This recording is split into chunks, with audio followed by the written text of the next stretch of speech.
त्यावेळेला एक सांगतो, या जन्मावर या जगण्यावर शतदा प्रेम करावे, या जन्मावर या जगण्यावर शतदा प्रेम करावे.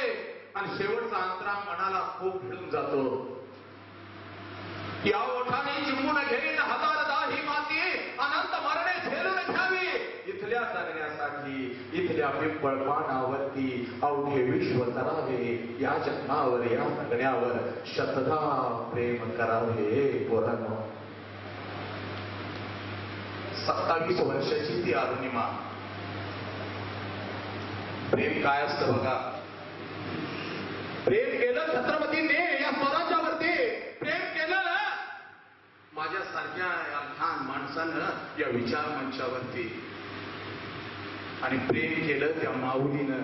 हे विक्रम बत्रा ज्या वेळेला युद्धभूमीवरती होते त्यावेळेला एक नियम होता, त्यांचंही एका माऊलीवरती प्रेम होतं.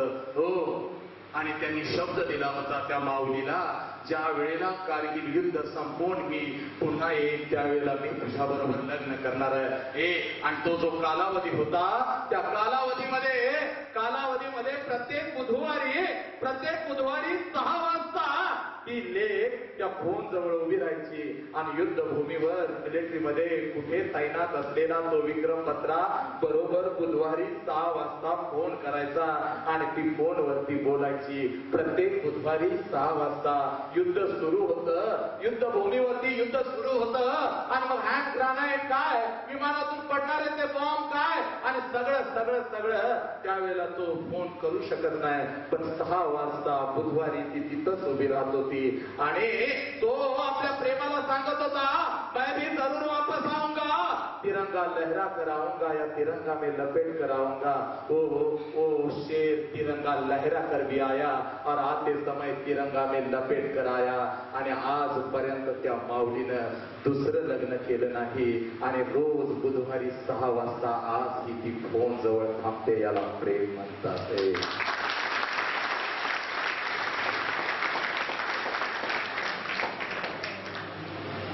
प्रेमासाठी घरदार सोडून जाणं आणि आई वडिलांना मान खाली घालायला लावणं प्रेम नाही.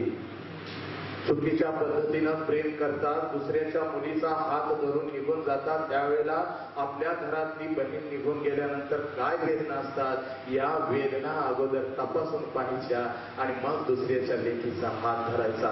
याला प्रेम म्हणत नाही. प्रेम काय असतं माहित आहे? वयाच्या 26व्या वर्षी लखनौवरून दिल्लीला येणारी अरुणिमा बास्केटबॉल 6 वेळा नॅशनल चॅम्पियनशिप, 6 वेळा, एकदा नाही, दोनदा नाही, तीनदा नाही, चारदा नाही, 6 वेळा नॅशनल चॅम्पियन, 6 वेळा. ट्रेन मधून 4-5 गुंड येतात, सगळ्याच्या अंगावरचं सोनं नाणं खिशामध्ये पैसे घेत असतात. अरुणिमा जवळ जातात, अरुणिमाला म्हणतात, तेरे गले में वो सोने का चेन है, वो चेन मुझे दे दो, हमें चेन दे दो. वो अरुणिमा बोलती है, नेशनल प्लेयर हूँ, वो भी बास्केटबॉल की, आज खिलाड़ी वृत्ति मेरे अंदर है, मैं छीनना जानती हूँ, देना नहीं जानती हूँ. मैं तुम्हें चेन नहीं दूंगी, मैं छीनना जानती हूँ. ती पोरं तिला उचलतात आणि चालत्या ट्रेन मधून बाहेर फेकून देतात. चालत्या ट्रेन मधून तिला बाहेर फेकून देतात. तिचं दुर्दैव बघा किती असतं. ज्यावेळेला तिला ट्रेन मधून खाली फेकतात त्यावेळेला दुसऱ्या प्लॅटफॉर्मवरून दुसरी ट्रेन येत असते. आणि अरुणिमा त्या येणाऱ्या ट्रेनच्या खाली जाते. ज्या वेळेला ही ट्रेन निघून जाते आणि दुसरी ट्रेन निघून जाते त्यावेळेला फक्त डोळे उघडते आणि तिला कळतं आपण जिवंत आहोत आणि उठण्याचा प्रयत्न करते. त्यावेळेला कमरेच्या खालचं शरीर हालत नाही आणि त्यावेळेला डोळे उघडून बघते तर अर्ध शरीर ट्रेनच्या खाली गेलेलं असतं आणि दोन्ही पायांच्या चिंधड्या झालेल्या असतात आणि रक्ताचा पहाट वाहत असतो. स्वतःकडे बघते तर एक पाय दिसतच नाही आणि दुसरा पाय तुटून जीन्स मध्ये लटकत असतो, रक्त सांडलेलं असतं. आणि अरुणिमा सायंकाळी 6 वाजता जोर जोरात ओरडत असते, मुझे कोई बचाओ, मुझे कोई बचाओ, मुझे कोई बचाओ. कोई भी नहीं आता है. 6 बजे से सुबह 6 बजे तक वो लड़की चिल्लाती है, उसकी मदद करने के लिए कोई भी नहीं आता है. सिर्फ आप जान लीजिए वो दर्द क्या होता होगा. उनके पैर कटे हैं, खून बहता है, और सबसे बड़ी बात मैं आपके सामने रखता हूँ, अरुणिमा के मुंह से जो सुना है वही अपने दिल में उतारने का प्रयास कर रहा हूँ। उसको सलाम करता हूँ, उसको यहाँ से सलाम करता हूँ। वो मेरी भगिनी, मुझे मालूम है मुझे सुन रही है या नहीं, या मुझे आगे जाके भविष्य में सुनेगी, उसको सलाम करता हूँ। वो बोलती है, जब मैं वहां गिरी थी मेरे पैर टूटे थे और खून बह रहा था, तो रेलवे प्लेटफॉर्म पर जो चूहे घूमते हैं, एक पैर को 50-60 और दूसरे पैर को 50-60 चूहे रात भर आकर मेरे पैर को खाते थे, मेरा खून पीते थे, और वो यातना मैं सह लेती थी और जोर जोर से चिल्लाती थी, मुझे बचाओ, मुझे बचाओ, मुझे बचाओ। जब दूसरी ट्रेन आती थी, तो चूहे निकल जाते थे 5 मिनट के लिए, थोड़ा सा दर्द कम हो जाता था, और जब ट्रेन निकल जाती थी तो वापस वो चूहे आते थे और मेरे पैर को काट लेते थे। महसूस कीजिए उस दर्द को। क्या आपके 100 किताबों के सामने वो दर्द क्या होता होगा? अरे 100 किताबों का दर्द हमें बहुत बड़ा लगता है। ओ अरुणिमा, सुबह 6 बजे जब लोग देखते हैं, तो कोई बोलता है चलो चलो चलो, वो एक लड़की वहां गिरी है, उसको उठाना है। सब लोग जाते हैं, उसको उठाते हैं और अस्पताल लेकर जाते हैं। बरेली डिस्ट्रिक्ट में वो एक अस्पताल है, जहां जाकर देखते हैं तो डॉक्टर बोलते हैं ये लड़की जिंदा कैसे है, खून बह गया है और हम इसको ऑपरेशन नहीं कर सकते, क्योंकि अगर ऑपरेशन करना होगा तो पैर काटने होंगे, और पैर काटना होगा तो एनेस्थीसिया यानी खून का इंजेक्शन देना होगा, और ये हमारे पास नहीं है।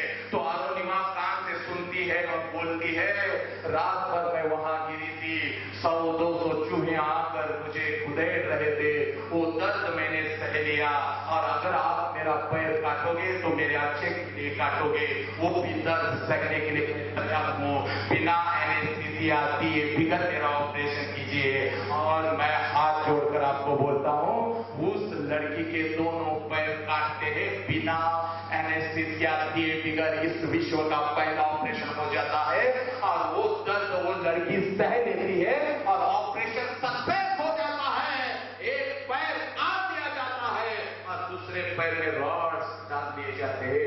वो लड़की अस्पताल में जब देखती है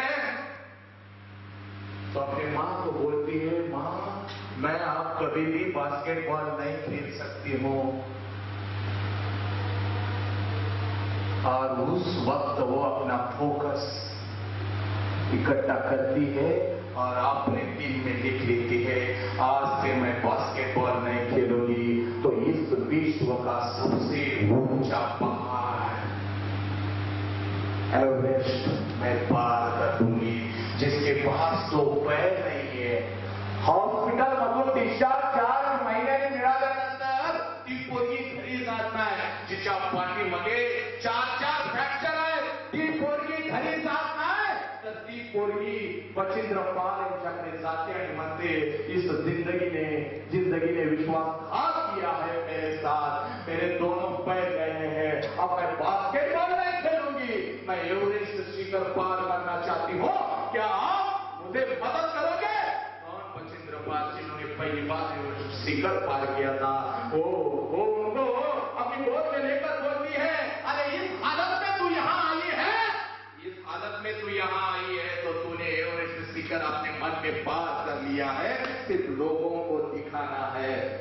इधर ट्रेनिंग चालू होतं, 2 मिनिटाचा अंतर पूर्ण करायला आपल्याला जेवढा वेळ लागतो उतना ही अंतर काटने के लिए अरुणिमा को 3 घंटे लगते थे। एक पैर उठाकर रखती थी तो दूसरे पैरों से खून बाहर आ जाता था, अपने रुमाल से उस खून को पोंछती थी और दूसरा पैर आगे डालती थी। 2 मिनट का अंतर पूरा करने के लिए उसको 3 घंटा लगता था। 1 महीना निकल जाता है, 2 महीना निकल जाता है, 3 महीना निकल जाता है, 8 महीने के बाद जिनके पास खुद के पैर थे वो पीछे रहते थे, और जिसके पास पैर नहीं थे वो आगे रहती थी 8 महीनों के बाद। 2011ला अपघात झाला आणि 2013ला अरुणिमाने भारताचा झेंडा एव्हरेस्टवरती काढला। लक्षात घ्या ही अरुणिमा।